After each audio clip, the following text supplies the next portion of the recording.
Hi dear students, NMMS 2026 ಈ ಎಕ್ಸಾಮ್ಗೆ ಇತಿಹಾಸ ವಿಭಾಗದಿಂದ ಪ್ರೀವಿಯಸ್ ಇಯರ್ ಕ್ವಶನ್ಸ್ಗಳು ಹಾಗೆ ಡಿಪಾರ್ಟ್ಮೆಂಟಿಂದ ಕೊಟ್ಟಿರೋ ಬುಕ್ನಲ್ಲಿರೋ ಕ್ವಶನ್ಸ್ಗಳನ್ನ ನಾವು ಡಿಸ್ಕಷನ್ ಮಾಡ್ತಾ ಇದ್ವಿ. ಈಗ ಕ್ವಶನ್ಸ್ಗಳನ್ನ ನೋಡೋಣ. ಪ್ರೀವಿಯಸ್ ಇಯರ್ ಕ್ವಶನ್ಸು 2025 ಬಂದಿರುವಂಥದ್ದು. ಆಸ್ಟೆಕರು ಈ ಸರೋವರದ ದ್ವೀಪವೊಂದರ ಮೇಲೆ ತಮ್ಮ ನಗರವನ್ನು ಕಟ್ಟಿಕೊಂಡರು. ಇದು ಟೆಕ್ಸ್ಕೋಕೋ.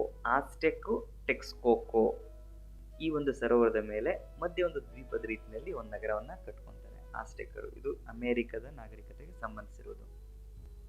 ಈಗ ಮುಂದಿನ ಪ್ರಶ್ನೆ, ಅಮೆರಿಕ ಖಂಡದಲ್ಲಿ ಕಂಡುಬಂದ ಪ್ರಾಚೀನ ನಾಗರಿಕತೆಗಳ ಸರಿಯಾದ ಗುಂಪು ಯಾವುದು? ಆಪ್ಷನ್ ಏನೇ ಸರಿಯಾಗಿರುವಂತ ಉತ್ತರ ಆಗಿದೆ. ಮಾಯಾ, ಇಂಕಾ, ಆಸ್ಟೆಕ್.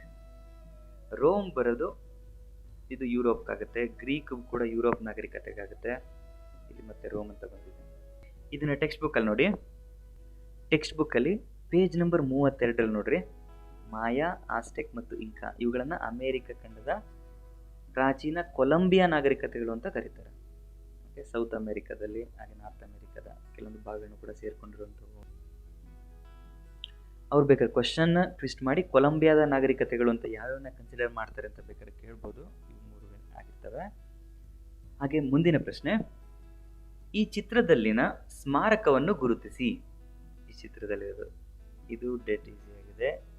ಜಿಗ್ಗುರತ್ ಮೆಸೊಪೊಟೋಮಿಯಾ ನಾಗರಿಕತೆಗೆ ಸಂಬಂಧಿಸಿರೋದು. ಈ ಪಿರಮಿಡ್ ಸಂಬಂಧಿಸಿರೋದು ಈಜಿಪ್ಟ್ಗೆ. ಎಂಪಿ ಥಿಯೇಟರ್ ಇದು ರೋಮನ್ ನಾಗರಿಕತೆಗೆ. ಎಂಪಿ ಥಿಯೇಟರ್, ಕೊಲೋಸಿಯಂ ಇವೆರಡು ರೋಮನ್ ನಾಗರಿಕತೆಗೆ ಸಂಬಂಧಿಸಿರುವಂಥವು. ಓಕೆ, ಮುಂದಿನ ಪ್ರಶ್ನೆ ಮ್ಯಾಚ್ ಮಾಡಬೇಕು. ಹವಾಂಗೋ ಇದು ಒಂದು ನದಿ. ಈ ನದಿ ಸಂಬಂಧಿಸಿರೋದು ಚೀನಾ ನಾಗರಿಕತೆಗೆ. ಓಕೆನಾ? ಹಾಗಾದ್ರೆ ಎ ಅನ್ನೋದಕ್ಕೆ 3ನೇದು ಎಲ್ಲಿದೆ ಚೆಕ್ ಮಾಡಿ. ಎಸ್, ಇಲ್ಲೇನೆ. ಇಷ್ಟರಲ್ಲೇ ಬೇಕಾದ್ರೆ ನಾವು ಉತ್ತರವನ್ನ ಹುಡುಕ್ಬಿಡ್ಬೋದು. ಏನ್ ಸರ್ ಇಷ್ಟೊಂದು ದೊಡ್ಡದಾಗೆಲ್ಲ ಕ್ವಶನ್ ಕೊಟ್ಟಿದ್ದಾರೆ. ಈ ರೀತಿ ದೊಡ್ಡದಾಗಿ ಕ್ವಶನ್ ಕೊಟ್ಟಾಗ ಯಾವುದು 100% ನಿಮಗೆ ಪಕ್ಕಾ ಗೊತ್ತಿರ್ತದೋ ಅದು ಒಂದನ್ನ ಇಟ್ಕೊಳ್ರಿ. ಆ ಒಂದನ್ನ ಮ್ಯಾಚ್ ಮಾಡ್ರಿ, ನೆಕ್ಸ್ಟ್ ಇರುವಂಥವು ನಿಮ್ಗೆ ಉತ್ತರ ಸಿಕ್ಬಿಡ್ತವೆ. ಆಯ್ತಾ? ಹಾಗಾದ್ರೆ ಕ್ರಾಸ್ ಚೆಕ್ ಮಾಡ್ಲಿಕ್ಕೆ ಏಜಿಯನ್ ಸಿ ಅನ್ನೋದು ಇದು ಗ್ರೀಕ್ ನಾಗರಿಕತೆ ಪಕ್ಕದಲ್ಲಿರುವಂಥ ಸಮುದ್ರ. ಅದು ನೋಡಿ, ಬಿಗೆ ಒಂದು ಕರೆಕ್ಟ್ ಆಗಿದೆ. ಯೂಫ್ರೆಟಿಸ್ ಮತ್ತು ಟೈಗ್ರಿಸ್ ಇದು ಮೆಸೊಪೊಟೋಮಿಯಾಗೆ ಸಂಬಂಧಿಸಿರೋದು. ಓಕೆ, ಸಿ ಅನ್ನೋದಕ್ಕೆ 4 ಕರೆಕ್ಟ್ ಆಗಿದೆ. ನೈಲ್ ಇರೋದು ಈಜಿಪ್ಟ್, ಕರೆಕ್ಟ್ ಆಗಿದೆ. ಸರಿ, ಮುಂದಕ್ಕೆ ಹೋಗೋಣ. ನದಿಗಳ ನಾಡು ಎಂದು ಈ ನಾಗರಿಕತೆಯನ್ನು ಕರೆಯಲಾಗುತ್ತಿತ್ತು. The land between the rivers ಅಂತ ಕರೀತಾರೆ. 2 ನದಿಗಳ ನಡುವೆ ಇರುವಂಥದ್ದು ಅದು ಆಕ್ಚುಲಿ ಮೆಸೊಪೊಟೋಮಿಯಾ. 2 ನದಿಗಳ ನಡುವಿನ ಭೂಮಿ ಅಂತ ಕರಿಬೇಕದನ್ನ. ಇದು ಮೆಸೊಪೊಟೋಮಿಯಾ. ಈ ರೀತಿ ಕರೆದಂಥವರು ಗ್ರೀಕರು.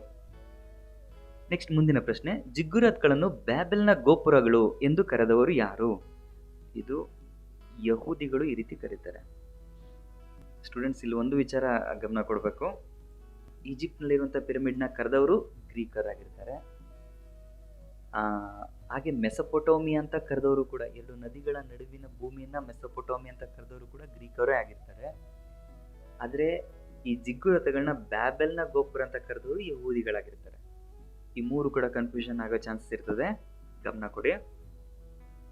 ನೆಕ್ಸ್ಟ್ ಪ್ರಶ್ನೆ ನೋಡಿ.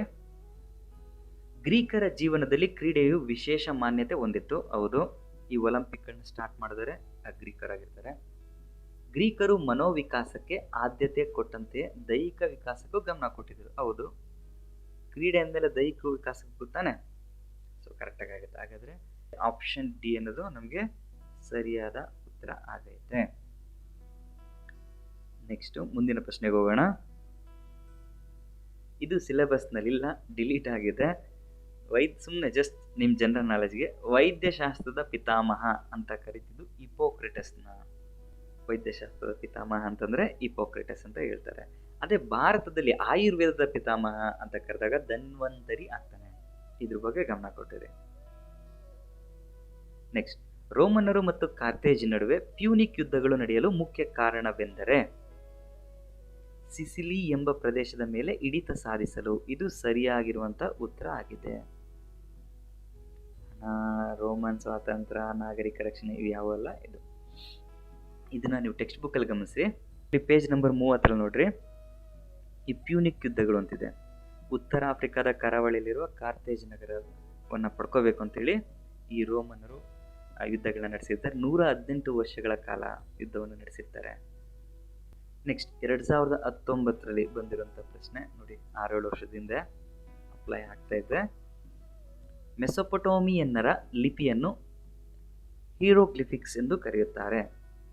ಇಲ್ಲ, ಮೆಸೊಪೊಟೋಮಿ ಅಂತ ಬಂದಾಗ ಅದು ಕ್ಯೂನಿಫಾರ್ಮ್ ಅಂತ ಆಗಬೇಕು, ಆಯ್ತಾ? ಸೊ ಹಂಗಾದ್ರೆ ಈ ಹೇಳಿಕೆ ತಪ್ಪಾಗಿದೆ. ಹೀರೋಗ್ಲಿಫಿಕ್ಸ್ ಅಂತ ಬರೋದು ಈಜಿಪ್ಟ್ ನಾಗರಿಕತೆಗೆ, ಆಯ್ತಾ? ಮೆಸೊಪೊಟೋಮಿಯನ್ನರಲ್ಲಿ ಪೂರ್ವಿಕರನ್ನು ಪೂಜಿಸುವ ಅಭ್ಯಾಸವು ಜನಪ್ರಿಯವಾಗಿತ್ತು. ಇಲ್ಲ, ಇದು ಈಜಿಪ್ಟ್ ನಾಗರಿಕತೆಗೆ ಸಂಬಂಧಪಟ್ಟಿರುವಂಥದ್ದು. ಪಿರಮಿಡ್ ಒಳಗಡೆ ಡೆಡ್ ಬಾಡಿಯನ್ನು ಊತಾಕ್ತಿದ್ರಲ್ವಾ, ಅದನ್ನು ರಕ್ಷಣೆ ಮಾಡೋಕ್ಕೆ ಮಮ್ಮಿ ಅಂತ. ಹಾಗೆ ಮೆಸೊಪೊಟೋಮಿಯಾವು 2 ನದಿಗಳ ನಡುವಿನ ಕಣಿವೆ ಪ್ರದೇಶವಾಗಿದೆ. ಹೌದು, 2 ನದಿಗಳ ನಡುವೆ ಇರುವಂಥ ಭೂಮಿ. ಇದನ್ನ ಮೆಸೊಪೊಟೋಮಿಯಾ ಅಂತ ಕರೆದವರು ಯಾರು ಅಂತ ಹೇಳಿದ್ವಿ? ಗ್ರೀಕರು. ಮೆಸೊಪೊಟೋಮಿಯನ್ನರು ಪಿಂಗಾಣಿಯ ವಿವಿಧ ವಸ್ತುಗಳನ್ನು ತಯಾರಿಸುವುದನ್ನು ಕಲಿತಿದ್ದರು. ಪಿಂಗಾಣಿ, ರೇಷ್ಮೆ ಇವೆಲ್ಲ ಬರೋದು ಚೀನಾದ ನಾಗರಿಕತೆ, ಅದಲ್ವಾ? ಇದು ಕೂಡ ಆಗಲ್ಲ. ಸರಿಯಾದಂಥ ಉತ್ತರ ಇದು ಆಪ್ಷನ್ ಸಿ ಅಥವಾ ನಂಬರ್ 3 ಇದಾಗಿದೆ. ಹಾಗೆ 2018ರಲ್ಲಿ ಹೀರೋಗ್ಲಿಫಿಕ್ಸ್ ಎಂಬ ಸಣ್ಣ ಚಿತ್ರಗಳನ್ನು ಒಳಗೊಂಡ ಸಂಕೇತ ಲಿಪಿಯನ್ನು ಬಳಸುತ್ತಿದ್ದವರು ಈಜಿಪ್ಷಿಯನ್ನರು. ಆಯ್ತಾ? ಚೀನಿಯರು ಚಿತ್ರಲಿಪಿಯನ್ನು ಬಳಸ್ತಾ ಇರ್ತಾರೆ. ಇದು ತುಂಬಾ ಈಸಿ ಆಗಿರೋ ಪ್ರಶ್ನೆ. ಮುಂದಕ್ಕೆ ಹೋಗೋಣ. ರೋಮನ್ ಸಮಾಜದಲ್ಲಿ ಪೆಟ್ರಿಷಿಯನ್ನರು ಎಂದರೆ ಪ್ಲೇಬಿಯನ್ನರು ಮತ್ತೆ ಪೆಟ್ರಿಷಿಯನ್ನರು ಅಂತ ಇರ್ತಾರೆ. ಪೆಟ್ರಿಷಿಯನ್ನರು ಅಂದ್ರೆ ಪ್ರತಿಷ್ಠಿತರು ಅಂತ, ಇಲೈಟ್ ಪೀಪಲ್ ಅಂತ ಕರೀತಾರೆ ಇಂಗ್ಲಿಷ್ ಮೀಡಿಯಂನಲ್ಲಿ. ಪ್ರತಿಷ್ಠಿತರು ಅಂದ್ರೆ ಹೈಯರ್ ಕ್ಲಾಸ್ ನಲ್ಲಿ ಇರುವಂತವರು. ಇನ್ನು ಪ್ಲೇಬಿಯನ್ನರು ಅಂದ್ರೆ ಜನಸಾಮಾನ್ಯರಾಗಿರ್ತಾರೆ, ಸಾಮಾನ್ಯ ಜನರು ಪ್ಲೇಬಿಯನ್ನರಾಗಿರ್ತಾರೆ ಅಂತ. ಇದನ್ನ ನೀವು ಬೇಕಾದ್ರೆ ಟೆಕ್ಸ್ಟ್ ಬುಕ್ ಅಲ್ಲಿ ನೋಡೋಣ. ಪೇಜ್ ನಂಬರ್ 29ರಲ್ಲಿ ಪೆಟ್ರಿಷಿಯನ್ನರು, ಪ್ಲೇಬಿಯನ್ನರು 2 ವರ್ಗಗಳಿರ್ತವೆ.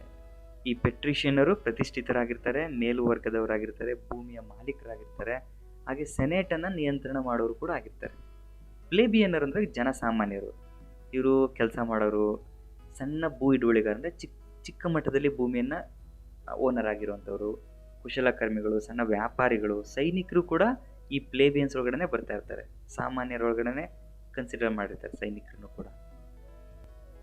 ನೆಕ್ಸ್ಟ್ ಹಾಗೆ ಡಿಪಾರ್ಟ್ಮೆಂಟ್ ಬುಕ್ ಅಲ್ಲಿ ಕೊಟ್ಟಿರುವಂತ ಕ್ವಶನ್ಸ್ಗಳು. ಈಜಿಪ್ಟ್ ಅನ್ನು ಆಳುತ್ತಿದ್ದ ರಾಜರುಗಳನ್ನು ಏನೆಂದು ಕರೆಯುತ್ತಿದ್ದರು? ಈಜಿಪ್ಟ್ ಇದನ್ನ ಫ್ಯಾರೋ ಅಂತೇಳಿ ಕರೀತಿದ್ರು. ಫರೋವಾಸ್ ಇದು ಅರಮನೆಯಲ್ಲಿ ದೊಡ್ಡ ಮನೆಯಲ್ಲಿ ವಾಸ ಮಾಡುವಂತವನು ಅಂತಾರ. ನೆಕ್ಸ್ಟ್ ಮೆಸೊಪೊಟೋಮಿಯಾ ನಾಗರಿಕತೆಯ ಜಿಗ್ಗುರತ್ ಎಂದರೆ, ಇವು ಜಿಗ್ಗುರತ್ ಅಂದ ತಕ್ಷಣ ನಿಮಗೆ ಆರಾಧನಾ ಸ್ಥಳಗಳು ಅಂತ ಗೊತ್ತಾಗ್ಬಿಡ್ಬೇಕು. ಓಕೆ, ವರ್ಷಿಪಿಂಗ್ ಪ್ಲೇಸಸ್, ಪೂಜೆ ಮಾಡುವಂತಹ ಸ್ಥಳಗಳಾಗಿರ್ತವೆ. ಕೃತಕವಾಗಿ ಬೆಟ್ಟಗಳನ್ನ ನಿರ್ಮಾಣ ಮಾಡಿಕೊಂಡು ಅದರಲ್ಲಿ ಅಲ್ಲಿ ಪೂಜೆ ಮಾಡುವಂಥ ಸ್ಥಳಗಳ ರೀತಿಯಲ್ಲಿ ಮೆಸೊಪೊಟೋಮಿಯಾ. ಓಕೆ, ನೆಕ್ಸ್ಟ್ ಚೀನಾದ ಮಹಾಗೋಡೆಯನ್ನು ನಿರ್ಮಿಸಿದ ದೊರೆ ಶಿಹಾಂಗ್ ಟಿ. ಪ್ರೊನೌನ್ಸಿಯೇಷನ್ ನೋಡಿ ಹೆಂಗಿದೆ, ಶಿಹಾಂಗ್ ಟಿ. ಓಕೆ, ಒಲಿಂಪಿಕ್ ಆಟಗಳು ಈ ನಾಗರಿಕತೆಯ ಕೊಡುಗೆಗಳಾಗಿವೆ. ಒಲಿಂಪಿಕ್ ಆಟಗಳು ಅಂತಂದಾಗ ಗ್ರೀಕರು. ನೆಕ್ಸ್ಟ್ ಪ್ರಾಚೀನ ರೋಮಿನ ಕುಸ್ತಿಪಟುಗಳನ್ನು ಈಗ ತಾನೇ ಹೇಳಿದ್ವಿ, ಅವ್ರನ್ನ ನಾವು ಗ್ಲಾಡಿಯೇಟರ್ಗಳು ಅಂತ ಕರೀತಾ ಇರ್ತಾರೆ. ನೆಕ್ಸ್ಟ್ ಇಂಕಾ ನಾಗರಿಕತೆಯು ಈ ಭಾಗಗಳನ್ನು ಆವರಿಸಿತ್ತು. ಯಾವ್ಯಾವ ದೇಶಗಳನ್ನ ಒಳಗೊಂಡಿತ್ತು ಅಂತೇಳಿ? ಪೆರು, ಚಿಲಿ, ಈಕ್ವೆಡಾರ್, ಅರ್ಜೆಂಟೀನಾ, ಈ 4 ದೇಶಗಳನ್ನ ಒಳಗೊಂಡಿರ್ತದೆ.